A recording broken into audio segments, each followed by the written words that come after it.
Arsenal's dominance this season isn't an accident. Their numbers tell a story.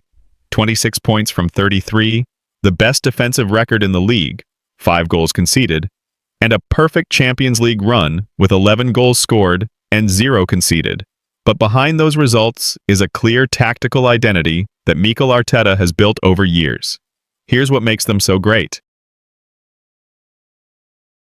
Before we even move into tactics, we need to look at Arsenal's squad depth, because that has been the foundation of their dominance. This season, Arsenal were already a strong team before the 2025-26 season, but during the summer transfer window, Mikel Arteta and the club strengthened every area of the pitch.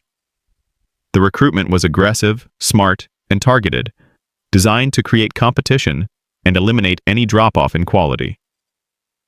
Key arrivals included Kepa Arrizabalaga from Chelsea as a reliable backup to Raya, Piero Hincapié from Bayer Leverkusen, Christian Mosquera from Valencia, Martin Zubimendi from Real Sociedad, Christian Norgård from Brentford, Eberechi Eze from Crystal Palace, Noni Madueke from Chelsea, Victor Gyökeres from Sporting Lisbon.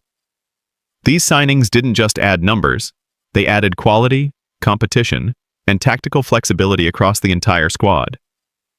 And this depth has been one of the driving forces behind Arsenal's current success. A perfect example is the injury to Martin Odegaard. In previous seasons, losing the captain would have been a major blow, but this time, Eze stepped in seamlessly, providing creativity, ball carrying, and goal threat at the same level. This ability to replace key players without losing quality is something Arsenal haven't had in years, and it's why injuries haven't slowed them down at all.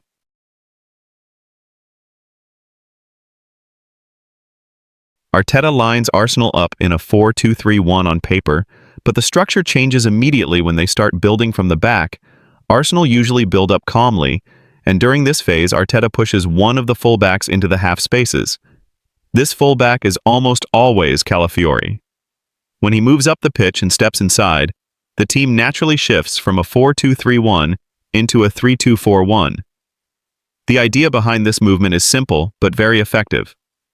By pushing a fullback into the half space, Arsenal reduced the opponent's ability to press cleanly. The pressing winger now has 2 decisions to make: press the center back or track the fullback drifting into midfield. That split-second hesitation gives Arsenal time and space to progress. Raya can even join the defensive line if needed, forming a temporary back four to help break the first line of pressure. With Rice and Zubimendi staying deep as the double pivot, Arsenal always have passing routes in the initial phase. Their ability on the ball allows them to find the wingers or the players positioned in the half spaces with ease. And because Arsenal often place 2 players in those half spaces, usually Calafiori and Eze, it creates constant overloads and gives opposition defenders serious problems. Fullbacks are forced to tuck in narrow, which gives Arsenal's wingers more freedom and space out wide. In this specific situation, you can see Calafiori and Trossard switching positions. Trossard moves inside into the half space, pulling the opposition fullback with him. This movement leaves Calafiori completely open out wide. The fullback now has a double task. He has to track Trossard's inside run, while also being ready to press Calafiori the moment he receives the ball. Because he cannot fully commit to either one, Arsenal exploit the uncertainty. Zubimendi plays a pass into Trossard, who has space between the lines. And with Calafiori totally unmarked, Trossard quickly plays a 1-2 combination, releasing Calafiori into acres of space. Calafiori then drives forward and sends a cross into the box, which eventually finds Saka. When opposition teams drop into a 4-4-2, their main objective is to remove Arsenal's advantage in the half spaces. They use their fullbacks to track Arsenal's inverting fullback, while the wide midfielder blocks the direct passing route into Arsenal's wingers. This makes it difficult for Arsenal to create their usual 2-versus-1 situations against the opposition fullback and limits their ability to overload the half spaces. To counter this adjustment, Arteta shifts the structure again. One of the defensive midfielders, usually Zubimendi or Rice, drops into the defensive line, allowing one of the wide center backs to push higher up the pitch. since Calafiori was the initial fullback advancing into the left half space earlier. This time, Timber, or the right back, steps forward into the right half space. This movement pulls the opposition block to one side and forces them to defend wider zones.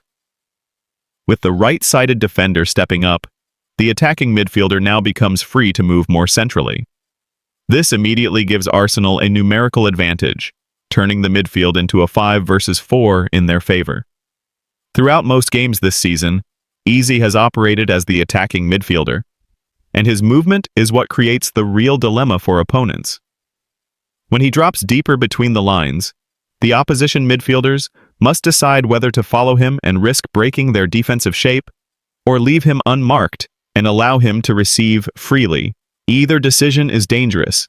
If they track him, they open central gaps for Arsenal's other midfielders and wide center-backs to exploit. If they leave him free, Eze can receive, turn, drive forward, and find passes through the lines into Saka, Trossard, or Gyökeres. This constant positional rotation makes it extremely difficult for a standard 4-4-2 block to stay compact. And it's one of the main reasons Arsenal continue to dominate even when teams try to close their half-space advantage. When Arsenal press the opposition, they do it in two different ways depending on where the ball is.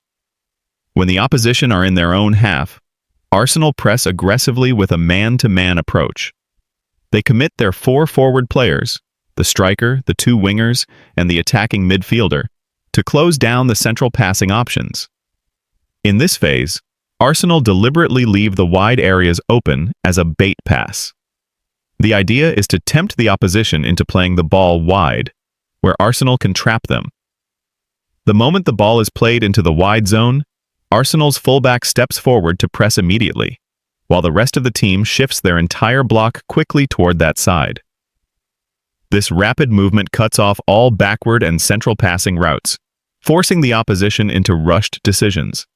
Most teams end up losing the ball in these traps, allowing Arsenal to win possession high and launch fast counterattacks before the opponent can reorganize.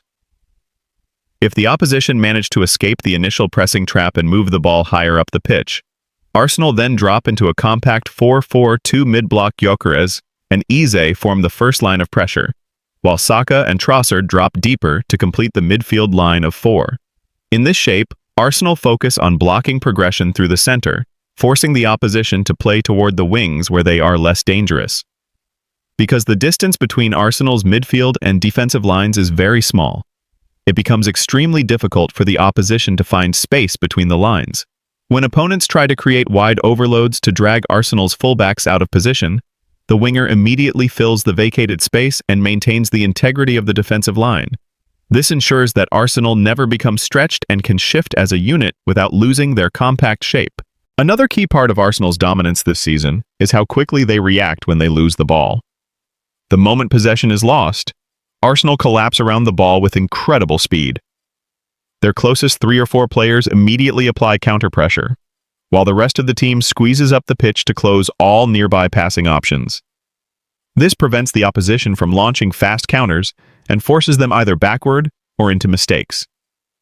Because Rice and Zubimendi both have great defensive instincts and cover large spaces, Arsenal almost never get exposed in central transitions. If the ball escapes the first wave of pressure, one of them instantly steps in to slow down the attack, buying time for the defensive line to reset. The center-backs remain calm and compact, and they rarely step out unnecessarily.